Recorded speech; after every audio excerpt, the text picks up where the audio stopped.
Bien, bonjour à tous. Je vous souhaite la bienvenue à ce premier Midi de la recherche de l'année 2021. Aujourd'hui, le Midi de la recherche aura pour thème les enjeux et pratiques de la formation à distance au programme de certificat. Et nous avons la chance d'avoir 3 conférencières avec nous aujourd'hui.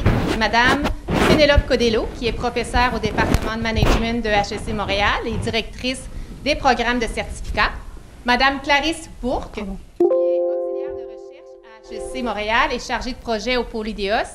Et Madame Mélissa Ziani, qui est aussi auxiliaire de recherche à HEC et attachée de recherche à l'École nationale d'administration publique. Elles nous parleront aujourd'hui d'une recherche qu'elles ont réalisée sur l'enseignement à distance dans les programmes de certificat, les constats qu'elles tirent de cette recherche et les implications qu'il pourrait y avoir pour des stratégies de déploiement de ces formes d'apprentissage dans les programmes de certificat. Donc, vous aurez l'occasion, évidemment, d'interagir avec nos conférencières. Vous pourrez inscrire vos questions dans la fenêtre de clavardage et nous prévoirons une période de questions à la toute fin. Donc, sans plus tarder, je vous laisse la parole, mesdames. Bonjour tout le monde. J'essaie de voir si je vois des collègues que je connais ou pas à travers les caméras. Bonjour Olivier, Mélanie, Anne et puis tout le monde. Bonjour tout le monde, je suis vraiment très contente de présenter avec l'équipe qui a mené cette recherche ce travail. C'est un petit peu particulier l'exercice que je vais vous demander, un peu de mentalisation aujourd'hui parce qu'on est encore en période de pandémie. Puis moi je vais vous parler et puis je vais vous demander de vous téléporter dans une période hors pandémie parce que l'étude qu'on a menée s'est faite avant la pandémie, puis avant qu'on soit dans ce mode à distance. Donc ça demande un effort de bien se remettre dans cette disposition-là. C'est certain que ce qu'on va vous raconter, ça va faire écho avec ce qu'on est en train de vivre aujourd'hui, mais c'est quand même pas la même chose de parler de formation à distance en contexte normal, on va dire, que de parler de contexte à distance en contexte de pandémie avec une distance forcée. C'était important pour moi de vous parler de ce préambule-là.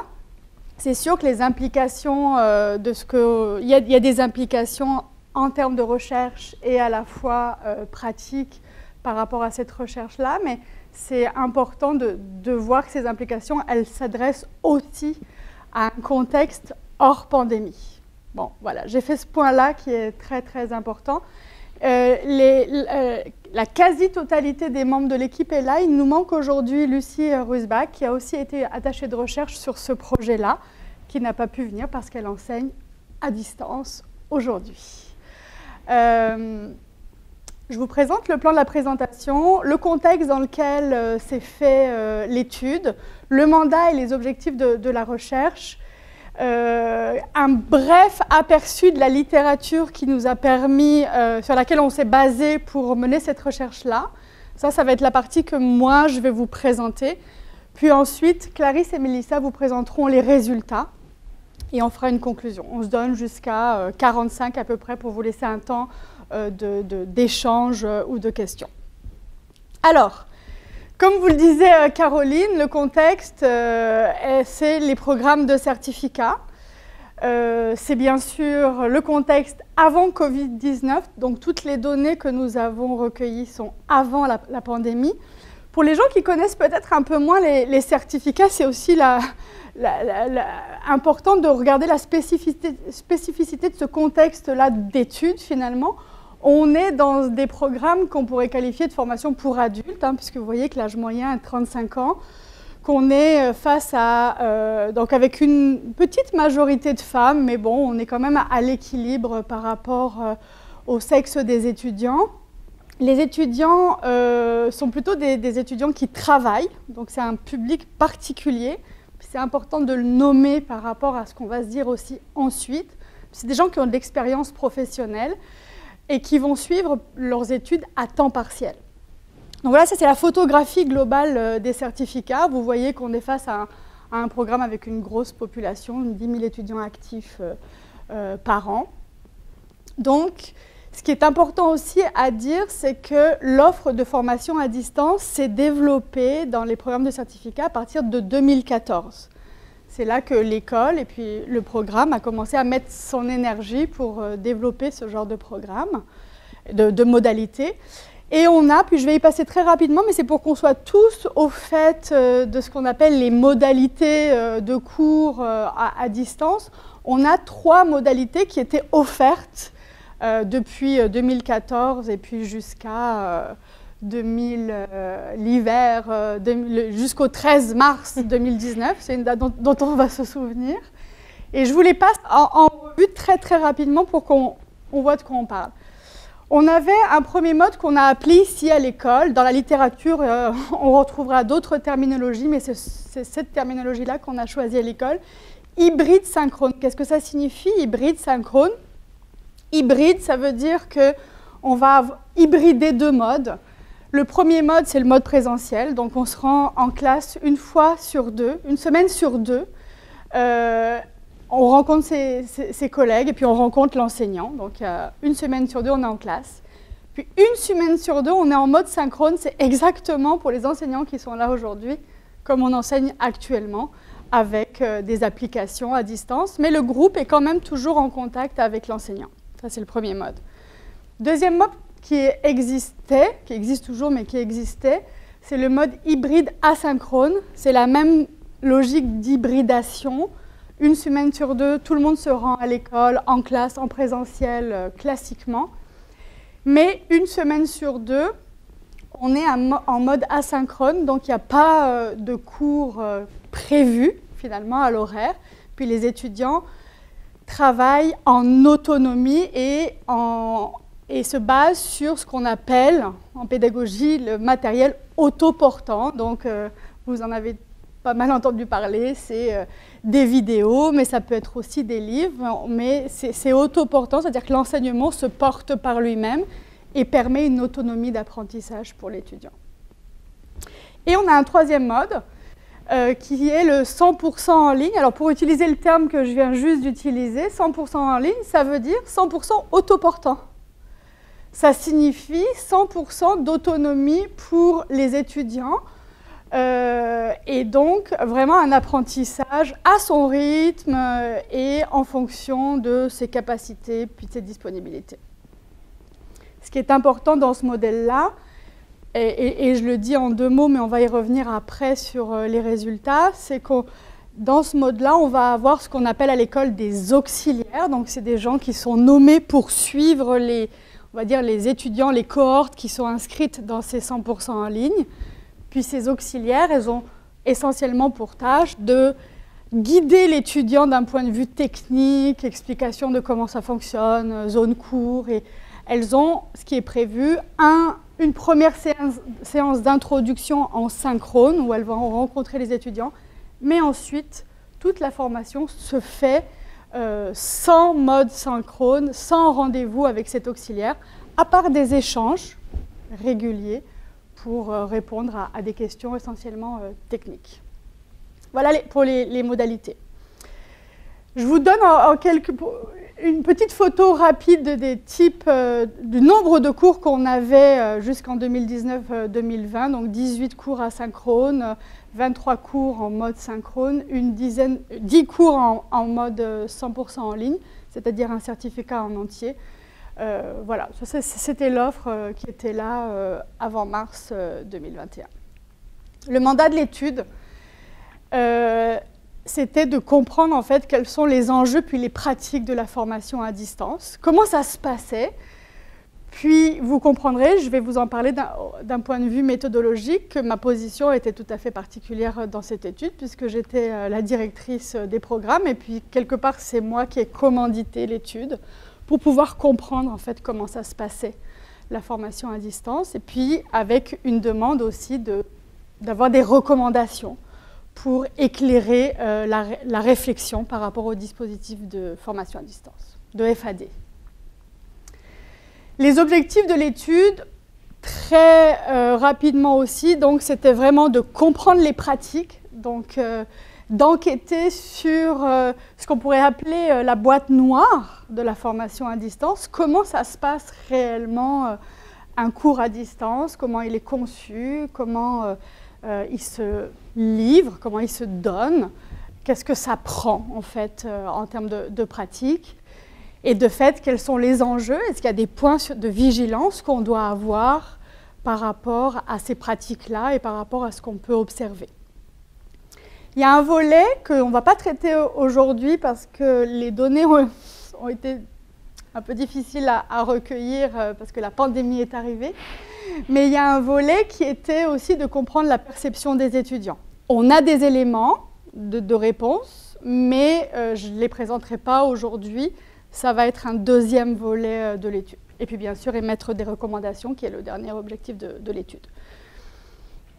En quelques mots, qu'est-ce que nous disait la littérature par rapport aux enjeux de la formation à distance ?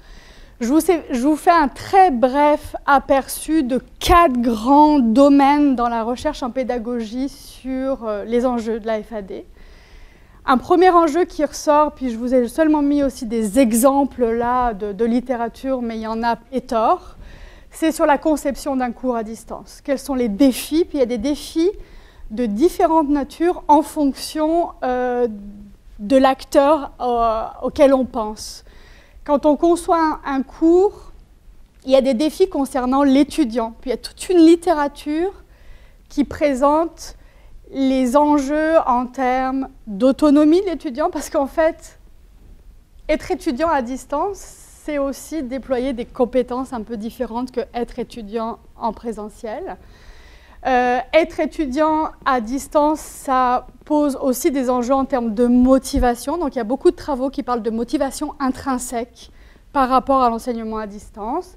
Et puis, ça pose des questions aussi d'apprentissage. On sait bien aujourd'hui qu'on a tous des modes d'apprentissage un peu différents.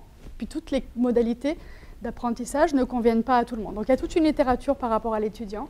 Et une littérature concernant aussi la conception d'un cours par rapport à l'enseignant, vu du côté de l'enseignant. C'est aussi des enjeux. Comment on pense les contenus de cours. Vous avez vu, là, quand je vous présentais les différentes modalités, en cours hybride, synchrone, asynchrone, qu'est-ce que ça prend comme contenu, comme organisation, comme scénarisation. Donc il y a vraiment des enjeux d'ingénierie pédagogique qui sont très spécifiques à ce mode-là. Deuxième grand domaine de recherche sur lequel on s'est appuyé, qui nous a servi pour enquêter, c'est finalement des collaborations entre enseignants, et l'enseignant n'est plus tout seul pour produire son cours, puis ça a des impacts, puis on va avoir des éléments de résultats par rapport à ça.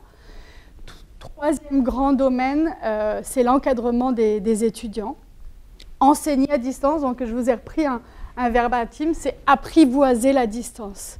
Comment, en tant qu'enseignant, puis même équipe de soutien, on arrive à apprivoiser la distance, comment on s'y prend, il y a des enjeux par rapport à ça, pour assurer une proximité avec l'étudiant. Quatrième grand domaine, puis il est de taille, c'est de fait la formation à distance amène une transformation de l'identité professionnelle des enseignants, c'est pas tout à fait la même chose. Ni dans les attentes, ni dans les repères, ni dans la représentation du métier que de faire de la formation à distance. La grille de lecture qu'on a utilisée nous a amené à regarder ces 7 éléments d'analyse. Donc ça va à la fois des finalités qui étaient visées, des différentes interactions, les aspects techniques aussi, comment ça fonctionne, c'est quoi les enjeux des aspects techniques. L'aspect aussi organisation autour de l'enseignement, c'est les structures de soutien, ça prend quoi la formation à distance finalement comme structure de soutien, les modalités d'évaluation, est-ce que ça change quelque chose quand on fait de la FAD, les mécanismes aussi, comment fonctionnent les plateformes de formation, et puis le rôle des différents acteurs. Voilà ce qu'on est allé regarder. La méthodologie, on est typiquement dans ce qu'on pourrait appeler une recherche-action, puis le dispositif aujourd'hui vous donne un peu des éléments. Recherche-action, c'est vraiment cette idée que la neutralité, finalement, n'est pas tout à fait possible, puisque une des chercheuses est actrice praticienne à l'étude, en fait. Je suis aussi l'objet d'études, quelque part. Mais notre dispositif, et c'était important justement qu'on ait des chercheuses qui soient externes, nous a permis une distanciation par rapport à l'objet. Puis bien sûr, d'un point de vue même éthique, on a fait attention aux questions de conflit d'intérêts Mais on reste quand même dans le cadre de recherche-action, puis c'est quand même important de le nommer. On est dans une étude de cas, on va dire de petite taille, parce que c'est la photographie des personnes qu'on a interviewées. On arrive à 27 personnes au final. Ben, c'est une étude de cas, mais qui est représentative en fait des personnes qui étaient impliquées dans la formation à distance à l'époque, à la vieille époque. Aujourd'hui, si on devait mener l'enquête, vous imaginez le nombre de personnes qu'on aurait, mais globalement, on a 95% des acteurs impliqués qui ont été interviewés, donc c'est quand même intéressant de faire ce parallèle-là. Et la méthode a été qualitative par entretien semi-dirigé auquel je n'ai pas participé et pour lequel je n'ai pas vu non plus ni les verbatims ni les retranscriptions, puisque ce sont les deux chercheuses essentiellement qui sont là aujourd'hui, qui ont mené ces entretiens et fait l'analyse des résultats. Les résultats, justement, ça va être en deux grands thèmes. La question de l'accompagnement, c'est ça qui ressort. On a utilisé le vocable accompagnement, il n'apparaît pas forcément dans la littérature. Dans la littérature, on va parler d'encadrement des étudiants. Le vocable qui a été utilisé pour rendre compte des résultats, l'accompagnement, c'est parce que c'est un terme très très important. Vous allez voir que ça touche différents acteurs. On doit accompagner en fait différents acteurs quand on fait de la formation à distance. Et finalement, c'est comme si c'était l'enjeu central de toute la formation à distance. Vous allez voir que les résultats qui vont vous être présentés tournent beaucoup autour de finalement comment on arrive à répondre à cet enjeu, à ce défi d'accompagnement. Ça, c'est le premier grand bloc de résultats. Puis un deuxième grand bloc de résultats, une fois qu'on a réfléchi à tout ce que ça prend pour faire de l'accompagnement, en découlent des enjeux institutionnels sur lesquels on va revenir aussi. Et donc, maintenant, je laisse la place à Mélissa qui enlève son masque. Je remets pas mon masque pour l'instant, c'est bon? Je remets mon masque. OK. Drôle de contexte quand même, disons-le. Alors, j'aimerais quand même vous le rappeler, Pénélope a pris un long moment pour vous le dire, mais souvenez-vous vraiment que les résultats qu'on vous présente aujourd'hui se passent dans un monde pré-COVID, d'accord? Alors, on va commencer par l'accompagnement des étudiants et étudiantes. Je vais vous le présenter par modalité d'enseignement, mais avant, j'aimerais vous dire que tout à l'heure, Pénélope, elle vous a parlé du matériel autoportant, c'est-à-dire l'ensemble du matériel qui peut être fourni à un étudiant pour qu'il soit pleinement autonome dans son apprentissage. Eh bien, nous, la première remarque qu'on veut marquer, c'est qu'à HEC, à l'école, dans la pratique, il n'y a aucune pratique qui était complètement autoportante et c'est ce qu'on va voir à l'instant. Donc, si on débute avec le 100% en ligne, la figure centrale s'appelle l'auxiliaire d'enseignement. Théoriquement, qu'est-ce que ça fait un auxiliaire d'enseignement? Eh bien, ça va apporter des réponses aux étudiants en 24 heures ouvrables sur les différentes plateformes d'échange. Donc, des fois, ça va être par courriel, d'autres fois par forum. Et ça va également assurer la correction des évaluations. Toutefois, ce qu'on a pu remarquer au travers de nos entretiens, c'est que les pratiques rapportées sont assez hétérogènes. Certains vont souvent dire qu'ils ont adopté de nouvelles initiatives pour rendre le cours plus dynamique, le rendre plus humain. Je vais vous donner un exemple. Donc, par exemple, il y avait des auxiliaires qui, des fois, prenaient l'initiative d'organiser une séance Skype. Aujourd'hui, on utiliserait probablement Zoom ou Teams. Pour pouvoir répondre aux questions les plus fréquentes des étudiants. Donc, à la place de démultiplier les échanges courriels, de vraiment avoir un moment d'échange. Ce qu'on se rend compte, c'est donc que d'être auxiliaire d'enseignement, ce n'est pas que de répondre à des échanges courriels et assurer une correction, c'est aussi d'avoir des compétences en enseignement. En plus des compétences numériques pour gérer les différentes plateformes comme un forum en ligne, comme je vous disais. Bref, ce qu'on se rend compte, d'abord et avant tout, c'est que les auxiliaires se tiennent que très rarement à leur description de poste, mais qu'il y a quand même une certaine variation, tout dépendant des départements. Bref, quand on décide d'ajouter une séance Skype, Zoom, Teams, peu importe, on se rapproche des pratiques de l'hybride synchrone. Donc, petit rafraîchissement de mémoire, le synchrone, c'est quand on est une semaine en classe et une semaine dans une classe virtuelle qui se passe en live, si vous pouvez me permettre l'appellation. Donc, ces cours-là, d'habitude, ils sont enseignés par des maîtres d'enseignement ou des chargés de cours.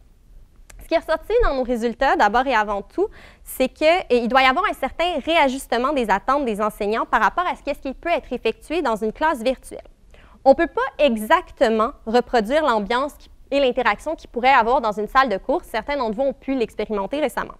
Il faut donc concevoir autrement sa manière d'enseigner. Par exemple, on pourrait penser sur Zoom l'utilisation des breakout rooms pour faire des projets d'équipe.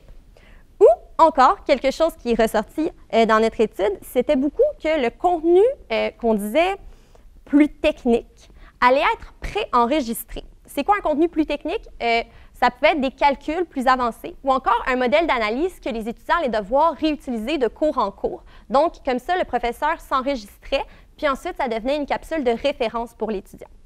Toutefois, vous vous souvenez tout à l'heure, quand on a du matériel qui est préenregistré, eh bien là, on se ramasse beaucoup plus dans quelque chose qui va s'apparenter à l'hybride asynchrone. Donc, je vous rappelle, c'est quand on est une semaine en classe et que l'autre, on apprend avec du matériel autoportant. Pour plusieurs enseignants, la stratégie qu'ils ont décidé d'adopter pour accompagner leurs étudiants dans ce contexte-là, ça a été d'utiliser la pédagogie inversée.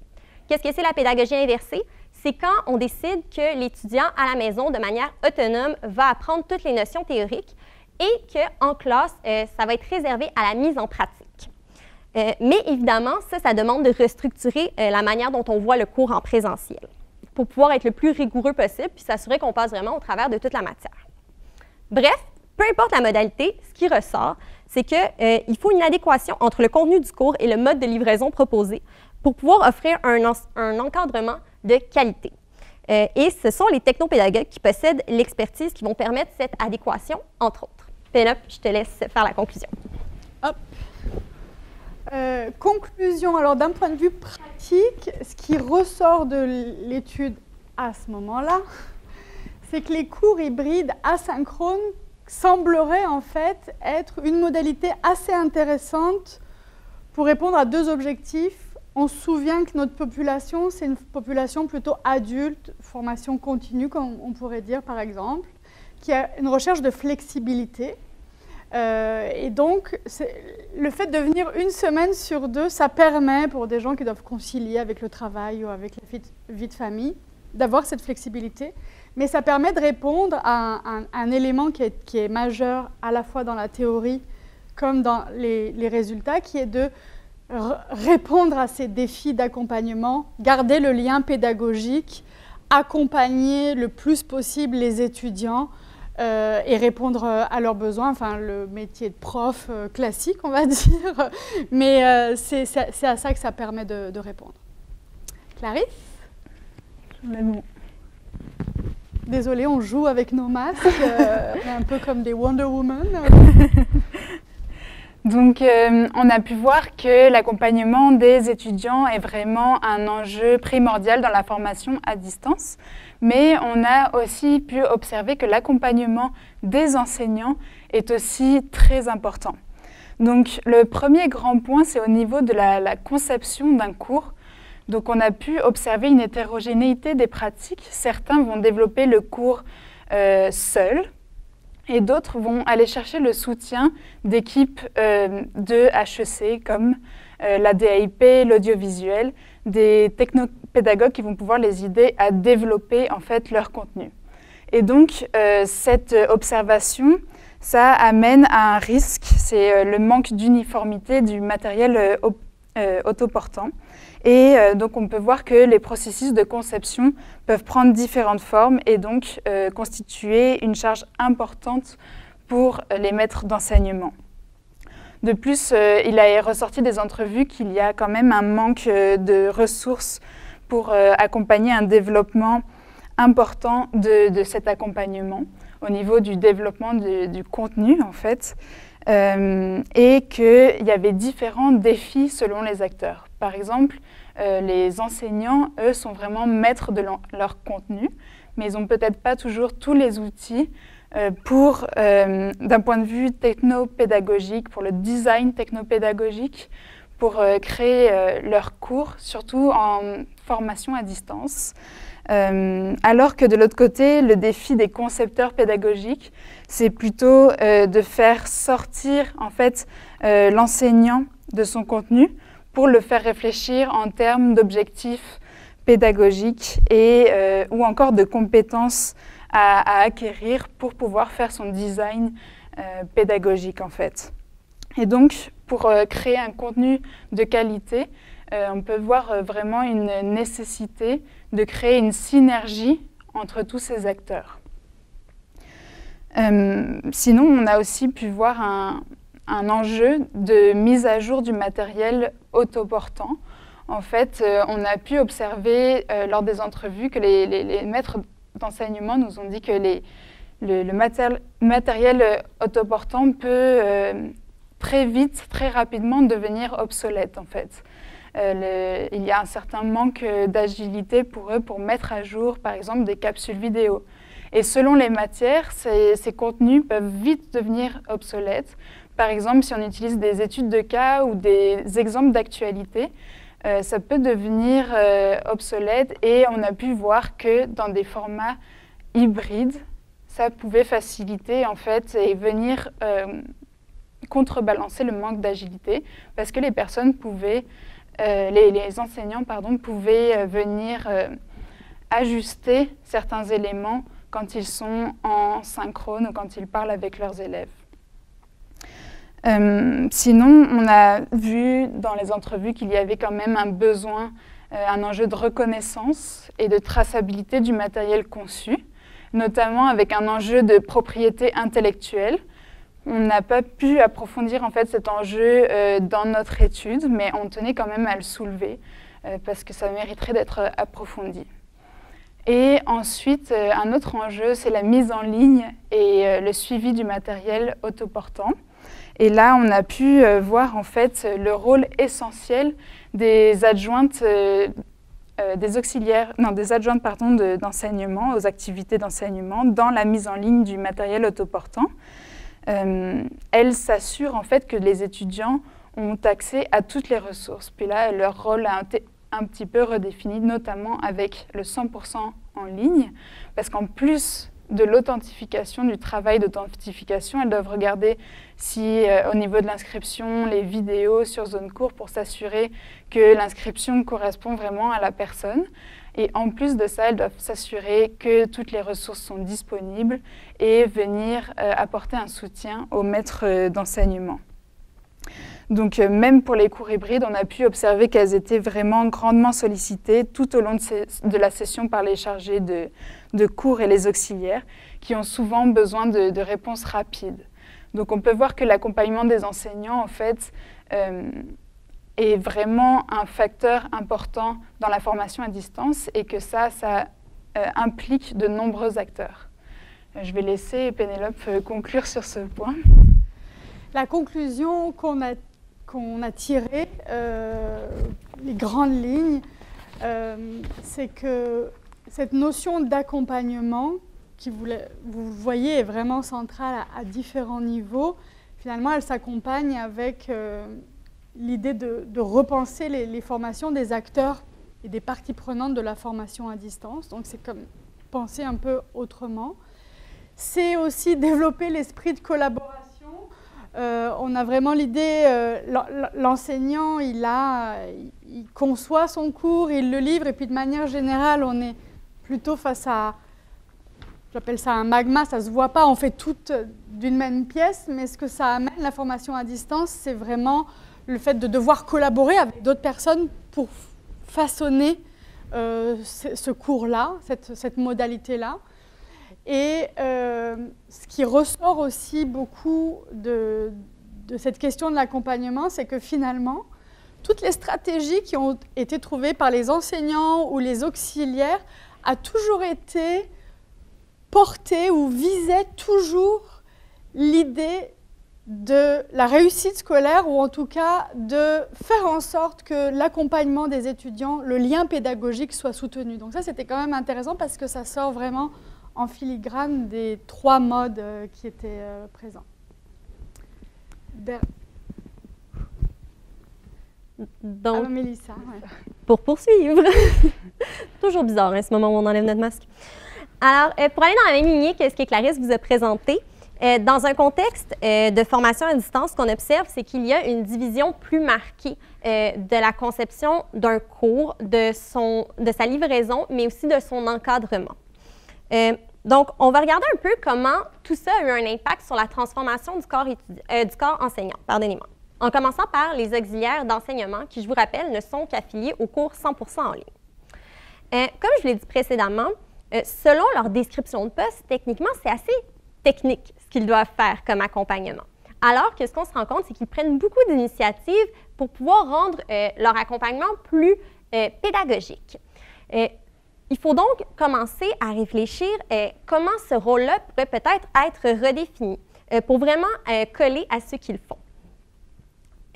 D'ailleurs, ce qu'on note, c'est que les auxiliaires d'enseignement semblent avoir un sentiment, un niveau de satisfaction plus élevé envers leur travail quand ils sentent qu'ils ont développé un sentiment d'appartenance au groupe qui a contribué à la conception du cours en ligne qu'ils donnent.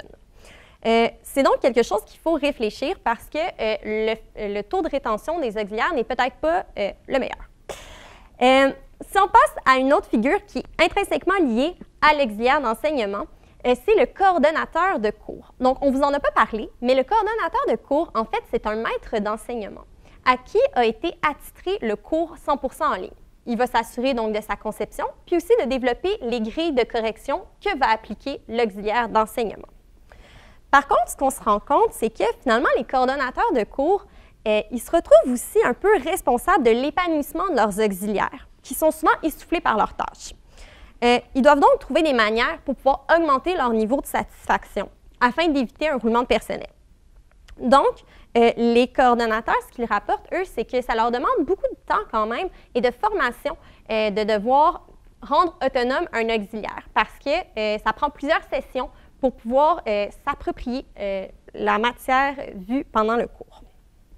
Maintenant, si on s'attarde un petit peu plus au cours hybride, une des personnes qui va venir au premier plan, c'est les chargés de cours, même s'il y a des maîtres d'enseignement aussi qui vont enseigner ces cours. Ce qu'ils vont marquer, en fait, ce qu'ils vont nommer le plus souvent pendant leurs entretiens, c'est que le travail à distance s'accompagne d'une grande proportion de travail invisible. En effet, l'accompagnement aux étudiants n'est plus aussi implicite qu'il pouvait l'être auparavant. Par exemple, auparavant, un étudiant pouvait venir poser une question. Auparavant, pardon, en présentiel, un étudiant peut venir poser ses questions pendant la pause, alors que là, ça devient une démultiplication de courriels pour pouvoir communiquer entre eux. Bref, un autre élément qui vient chercher les chargés de cours, en fait, c'est que comme ils ne sont pas nécessairement impliqués dans la conception, parce que je vous rappelle, c'est le coordonnateur de cours qui doit d'abord et avant tout être responsable de la conception, ce que les chargés de cours demandent, c'est qu'ils disent, c'est que il semble que le matériel autoportant, c'est parfois limitatif et qu'ils aimeraient vraiment pouvoir être impliqués dans la réflexion sur les activités pédagogiques comme ils enseignent une partie du contenu qu'ils vont présenter. Bref, si je wrap up tout ça, il y a une division du travail qui est assez marquée, alors qu'une collaboration entre les différents corps d'enseignement pourrait être nécessaire pour pouvoir justement mettre de l'avant les compétences de tous, puis que tout le monde retienne un taux de satisfaction plus élevé par rapport à leur travail en ligne. Alors, ma conclusion sur cet aspect-là, je vous laisse prendre connaissance du chat de Geluc, qui est un dessinateur belge. Et là, c'était juste pour faire un clin d'œil à ce qu'on vit en ce moment, plus qu'à l'étude. Je ne pouvais pas m'empêcher, je suis désolée. Mais ça dit quand même ça, la transformation, ce dont vient de vous parler Mélissa, ça parle d'une transformation du corps enseignant. C'est à raccrocher avec les enjeux d'identité professionnelle, en fait. On voit que le corps doit s'ajuster, le corps doit bouger, puis là, je n'ai pas pu m'empêcher, le corps doit saigner quelque part. Trêve de plaisanterie, et c'est pour ça qu'on vous a demandé depuis le début de vous mettre dans le contexte avant, quand c'est fait quand on prend le temps de faire les capsules, le matériel autoportant, de penser le design, il y a une forme de ce que moi j'aurais tendance à appeler une formation à distance durable, qui est vraiment pensable, mais ça demande vraiment de voir qu'il y a, puis là c'est aussi l'enseignante chercheuse qui vous parle, ça demande vraiment à revoir cette identité qu'on peut avoir vis-à-vis de notre métier. Les enjeux institutionnels, on a le temps encore, donc c'est bon. Je les laisse à Clarisse. C'est vraiment ce qui découle de ce qu'on s'est dit, le deuxième grand volet de résultats que je vous présentais au tout début. Merci Pénélope. Donc en fait, ces 3 grands enjeux ressortent de cette étude. Le premier, ce sont donc les enjeux identitaires et managériaux liés aux enjeux d'accompagnement. Donc en fait, ces enjeux découlent des résultats précédents qu'on vous a présentés. Ils sont liés à la transformation donc, des rôles des enseignants, mais aussi à la cohabitation des différentes parties prenantes. Donc par exemple, les auxiliaires d'enseignement versus les enseignants, etc. Et ils amènent des questionnements en fait, de différentes natures, comme par exemple, qu'est-ce qu'on attend des auxiliaires d'enseignement dans les 100% en ligne? Qu'attend-on des coordinatrices, des coordinateurs de cours à distance? Qu'attend-on des adjointes aux activités d'enseignement? Et comment est-ce qu'on rémunère ces nouvelles tâches? Donc ça, c'est vraiment des grandes questions qu'on lance. Les deuxièmes types d'enjeux, ce sont les enjeux organisationnels, notamment en développant une structure organisationnelle de soutien à la formation à distance. On a pu voir en fait que la mise en œuvre d'un programme de formation à distance demande en fait un accompagnement important des enseignants. Et donc, ça suppose la mise en place de plusieurs fonctions ou de plusieurs structures de soutien reliées à des enjeux spécifiques. Donc, on a une vraie nécessité de mener une réflexion sur l'actuelle structure de services de soutien au développement et à la mise en œuvre de la formation à distance. Donc, par exemple, le premier type de soutien, c'est le soutien technopédagogique et pédagogique. Les ressources actuelles, il est ressorti de nos entretiens que les ressources actuelles ne permettent pas un développement soutenu, étant donné que ça prend en fait de 9 mois à 1 an pour développer un cours hybride et de 18 mois à 2 ans pour développer un cours 100% en ligne. Donc les délais sont vraiment longs et d'autant plus que les 2 services de soutien de l'institution ne répondent pas juste à des besoins de la formation à distance, ils répondent à tout un éventail de besoins. Donc, ce qui fait que les délais sont augmentés. Ensuite, le soutien, au niveau du soutien technologique,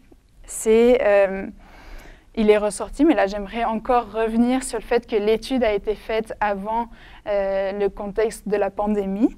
C'est que les infrastructures technologiques ne sont pas en fait au niveau, ce qui engendre des difficultés de livraison du cours. Mais là en fait dans nos entrevues, les maîtres d'enseignement nous parlaient souvent du logiciel VIA qui aujourd'hui n'est plus utilisé en ce moment à HEC.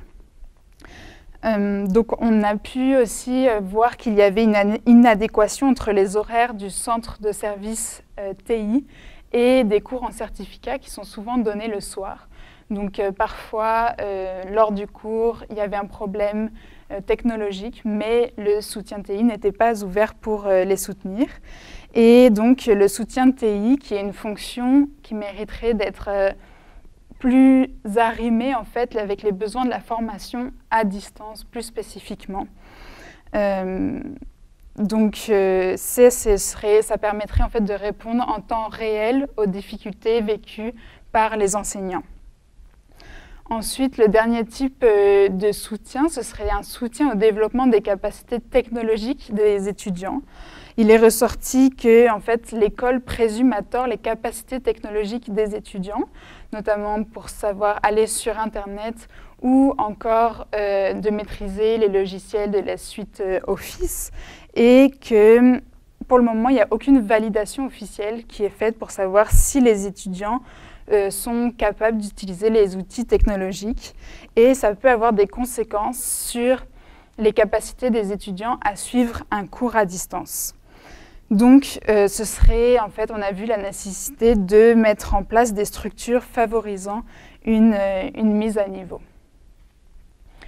Enfin, le dernier élément, le dernier enjeu, ce sont des enjeux de réputation qui sont liés à la formation à distance, en fait, notamment par rapport aux modalités d'évaluation. Donc, en fait, il est ressorti que les évaluations, les modalités d'évaluation en ligne ne reflètent pas toujours les connaissances des étudiants par rapport aux cours. Donc, et ça, ce serait en fait par un manque de possibilités au niveau des évaluations des outils technologiques. Et donc, ça ne permettrait pas de voir exactement la compréhension de l'étudiant. Et en plus, il y aurait une attente différente entre un cours à distance et un cours en présentiel. Et ça peut amener une certaine... on a ressenti en fait une crainte de dévaluation du diplôme par rapport à tous ces enjeux. En plus de ça, on aimerait aussi, il est ressorti l'enjeu du plagiat, avec la circulation des informations, la difficulté de mettre à jour les évaluations et les problèmes techniques et aussi l'aspect central de l'authentification de l'étudiant. Donc, c'est les 3 grands enjeux institutionnels qui sont ressortis de notre étude. Pénélope, je te laisse conclure. Conclusion finale. Il nous reste 4 minutes. C'est les réflexes de prof. Conclusion finale, on a des apprentissages, puis réflexes de prof qui vieillit et qui n'arrive pas à lire ces slides-là. Le prof qui va savoir. Donc, les apprentissages de cette recherche, ils sont à double niveau, puis c'était aussi important que ce soit moi qui fasse la conclusion avec mes 2 casquettes, à la fois de chercheuse et puis d'enseignante ou en tout cas directrice des programmes de certificat. On a des éclairages pour la pratique. On a vraiment des éléments qui sont très éclairants pour faire que ce qu'on propose aujourd'hui en termes de formation à distance reste dans la lignée de ce qu'HEC propose toujours, c'est-à-dire quelque chose de qualité qui a vraiment toujours en tête le lien pédagogique et la réussite scolaire. Donc ça, c'est vraiment très, très éclairant. Il y a 42 recommandations qui ont été faites dans le rapport par nos 3 chercheuses qui se sont basées aussi sur les recommandations qu'elles ont entendues dans leurs entretiens. Sachez aussi, je ne l'ai pas noté tout à l'heure, qu'elles ont rencontré des experts en pédagogie en plus par rapport à la recherche. Ces 42 recommandations, elles portent sur différents niveaux. Ça va des exemples de ce que vient de nous présenter Clarisse sur un cours, ça prend quoi d'un point de vue de l'évaluation, comment on doit penser l'évaluation d'un cours à distance, donc l'aspect très micro-pédagogique, à des recommandations plus institutionnelles, organisationnelles. Ça prend quoi pour une organisation comme HEC Montréal de faire de la formation à distance sans pour être la TELUC. Donc c'est vraiment une source d'éclairage qui sont très importants au moment de penser à tout ça. Les suites à donner en termes de recherche, alors là je remets ma casquette de chercheuse, elles sont... C'est que des exemples que je vous ai mis là, mais parce qu'elles sont vraiment multiples. Mais ce qu'on perçoit par rapport à nous, l'étude, la recherche qu'on a menée, puis les résultats qu'on attend, c'est des éléments un peu plus précis sur la perception des étudiants. Il y a déjà beaucoup de choses dans la littérature, à la fois sur la question pédagogique, la perception sur l'apprentissage, comment apprennent les étudiants, il y a beaucoup de choses déjà, mais aussi sur, on va dire, la qualité de service, comment les étudiants perçoivent finalement une université qui propose de la formation à distance. Donc il y a tout un pan de résultats qu'on va avoir par rapport à ça. La question de l'identité professionnelle des enseignants, ça reste le champ, en fait, le chapeau un peu majeur qui est là, puis on peut le prendre de différents angles. Là, nous, dans cette recherche, puis on va continuer là-dedans, c'est vraiment autour de la collaboration. Comment, en fait, l'enseignant, la tâche de l'enseignant, elle est divisée, puis ça demande encore plus de collaboration qu'avant, qu'en présentiel, je veux dire. On a toujours tendance à dire avant quand on parle de présentiel. Les pratiques, continuer à réfléchir sur les pratiques. Alors ça, c'est aussi en s'appuyant beaucoup sur la littérature en pédagogie, puis ça va des aspects très technologiques aux aspects très pédagogiques purs, scénarisation d'un cours. Un autre élément que j'ai mis là sous le vocable « penser le lien », mais c'est vraiment cette notion d'accompagnement qu'on a eue tout au long de la recherche. Et il y a encore des possibilités de recherche par rapport à comment penser ce lien-là, comment maintenir le lien à distance. Puis la question de la réussite scolaire. Et il y a aussi beaucoup de travaux qui sont déjà commencés par rapport à la réussite scolaire. Et c'est particulièrement important pour un programme comme celui des certificats, qui est un programme pour adultes, parce que c'est aussi tous les travaux en andragogie. Qu'est-ce que ça veut dire, la réussite scolaire, pour des adultes qui reprennent des études? Puis là encore, on ouvre une boîte de Pandore, puis il y a des enjeux qu'on n'a pas déclinés. En fait, voilà, on en a pour une petite vingtaine d'années de recherche sur ces questions-là. Je vous remercie beaucoup. J'espère que ça vous a intéressé. On revient dans le monde d'aujourd'hui où ces enjeux sont... tout le monde a pu les toucher du doigt, puis sont peut-être exacerbés.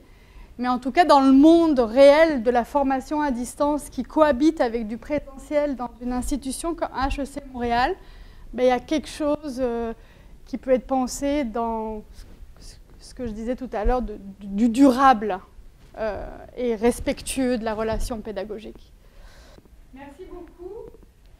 Donc, pour l'animation de la discussion, ce qui a été prévu, c'est qu'on a Mathieu qui est là, puis apparemment il prend vos questions en chat. Donc grosse frustration pour nous de ne pas vous entendre en direct. Puis Mathieu, mais c'est pas grave, on va gérer notre frustration. Mathieu va nous poser les questions. Vous allez les entendre, bien sûr, parce qu'il a un micro, puis ça nous fera plaisir d'y répondre. Alors, on a une question pour l'instant et un commentaire. Je vais commencer par le commentaire, okay. C'est de Madame Asgui. Votre étude résonne tellement avec ce que l'on a vécu et ce qu'on vit actuellement. D'assister à cette présentation l'été passé nous aurait sans doute aidé à moins saigner, en faisant référence à votre expression que vous avez utilisée avant. Oui, mais alors moi je saignais beaucoup l'été dernier pour pouvoir vous le présenter, mais oui, on a bien conscience. Merci beaucoup. Pour la question, on a une question de Monsieur Lourdel. Avez-vous considéré la méthode APP, apprentissage par problème, dans le cas de la formation à distance ? Ce serait une manière de briser l'isolement des étudiants dans le cadre des cours en ligne. Oui, alors merci Olivier. Donc là, vous avez face à une question de spécialiste de la formation à distance. Donc c'est important de poser ce genre de questions. Parce que non, on n'a pas pensé à cette méthode-là. Nous, en tout cas, on ne l'a même pas vue, mais c'est pour ça que le dialogue serait intéressant avec Olivier. Donc nous, on ne l'a pas abordé, mais vous voyez en fait, avec cette question, moi je peux juste renchérir sur le fait qu'on a plein de moyens pédagogiques de répondre en fait à cet enjeu du lien et de l'accompagnement des étudiants. Je ne peux pas dire plus. Une autre question de M. Poirier. Sans tenir compte de la pandémie, entre parenthèses, supposons que nous sommes tous vaccinés demain, est-ce que vous recommandez de maintenir la méthode d'enseignement comodale pour les années à venir? Je pense particulièrement aux enjeux de conciliation, travail-famille, autant pour les étudiants que les enseignants. Alors, c'est pour ça qu'on voit que ce n'est pas facile de faire une recherche dans un autre contexte que dans celui dans lequel on a mené la recherche, parce que nous, on n'a pas étudié le comodal. Au moment où on a mené la recherche, il n'y avait pas de comodal à l'école. Toutefois,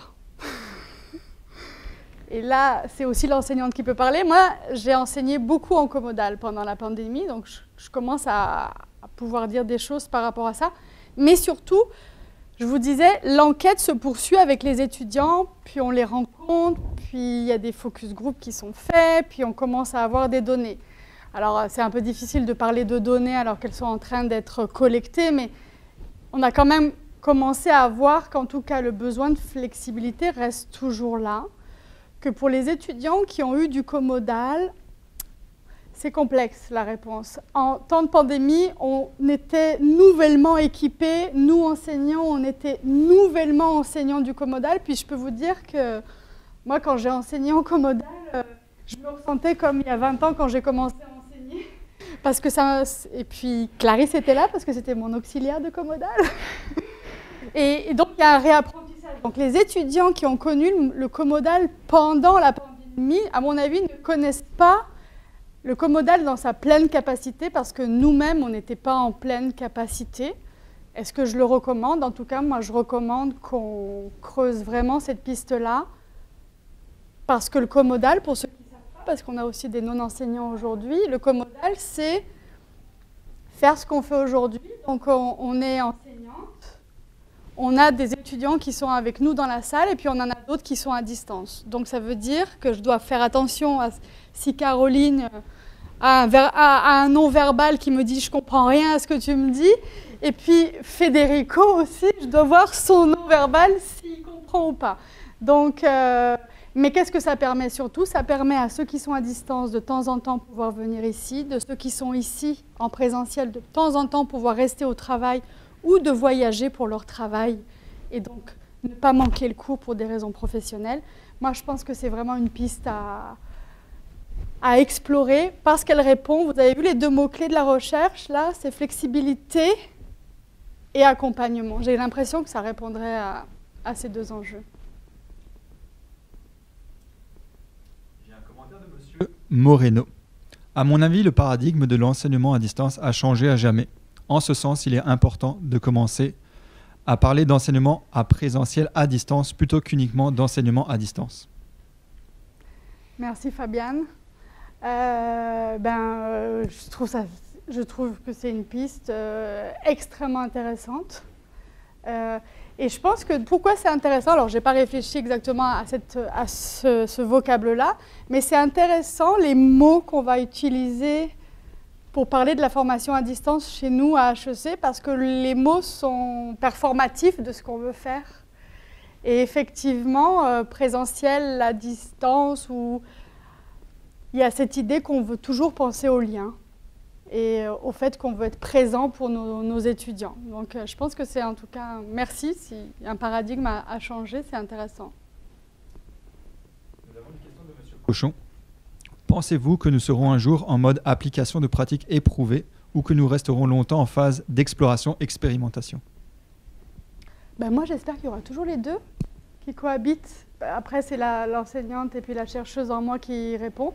Des choses un peu stabilisées sur lesquelles on peut s'appuyer. Moi, dans 3 ans, j'espère que je vais être, si on fait du comodal, que je vais être super bonne en comodal et puis que je serai beaucoup moins anxieuse avant de rentrer en cours pour être à l'aise avec ce que je propose à mes étudiants. Puis j'espère que je pourrai toujours innover et expérimenter. Et puis, à mon avis, la technologie va nous permettre des choses extraordinaires. Donc, j'espère que les deux vont cohabiter à jamais. Une question de Lynn. Désolé pour le nom de famille, vous ne l'avez pas indiqué, donc je ne peux pas vous le dire. Beau soleil. Parfait, merci. Je m'excuse si j'ai manqué le tout, mais concrètement, qui sont les auxiliaires d'enseignement? Quels sont les défis de recrutement et de rétention, étant donné la formation temps à investir? Alors, peut-être que je n'ai pas été claire. Donc, les auxiliaires, en fait, souvent, ça va être des gens qui sont tirés du milieu professionnel. C'est ça qui était assez intéressant pendant nos entretiens. Donc, par exemple, puis là, c'est vraiment très hypothétique, mais la personne qui serait auxiliaire d'un cours de finance, en fait, travaillerait pendant la semaine dans une grande banque et puis le soir assurerait, dans le fond, le suivi de ce cours-là. Donc, ce n'est pas nécessairement des personnes qui sont enseignants tout le temps. Par contre, ce qu'on a aussi remarqué, c'est qu'il y a plusieurs auxiliaires qui sont également chargés de cours. Donc, ça veut dire qu'ils vont prendre 1 ou 2 charges de cours qui vont enseigner, soit en hybride, soit en présentiel, et qui vont aussi assurer le suivi des étudiants dans le cadre de cours 100% en ligne. Je ne sais pas si ça répond un peu à la question pour voir c'est qui les personnes qui vont appliquer sur ces postes-là. Peut-être Pénélope. Et des étudiants, parfois. Oui, en effet. À la maîtrise. C'est ça, exactement. Étudiants à la maîtrise aussi, c'était quelque chose qui revenait. Donc, ça adresse un peu le portrait de c'est qui, mais ce n'était pas leur emploi à temps plein. Peut-être que ça, c'est quelque chose à mentionner. Donc, majoritairement, des gens qui faisaient ça à temps partiel et qui avaient un autre emploi ou un autre engagement en même temps. Pour l'instant, nous n'avons pas d'autres questions. Donc, j'invite les participants, si vous avez des questions, à le mettre dans l'outil de chat, s'il vous plaît. Alors, on va conclure. Donc, je voudrais remercier chaleureusement nos 3 présentatrices pour l'excellente présentation de ce midi. Ça nourrit beaucoup nos réflexions sur l'avenir de l'enseignement post-pandémie, sur le rôle des enseignants et de leurs équipes. Donc, merci aussi à vous tous d'avoir participé à ce Midi de la recherche. Merci pour vos questions. J'en profite aussi pour vous mentionner que vous recevrez sous peu une invitation pour le prochain Midi de la recherche qui aura lieu le 3 mars. Et nous recevrons alors notre collègue, la professeure Claudia Reboledo du département de gestion des opérations et de la logistique. Et Claudia nous parlera d'emballage et de développement durable. Donc, à très bientôt et merci de votre présence.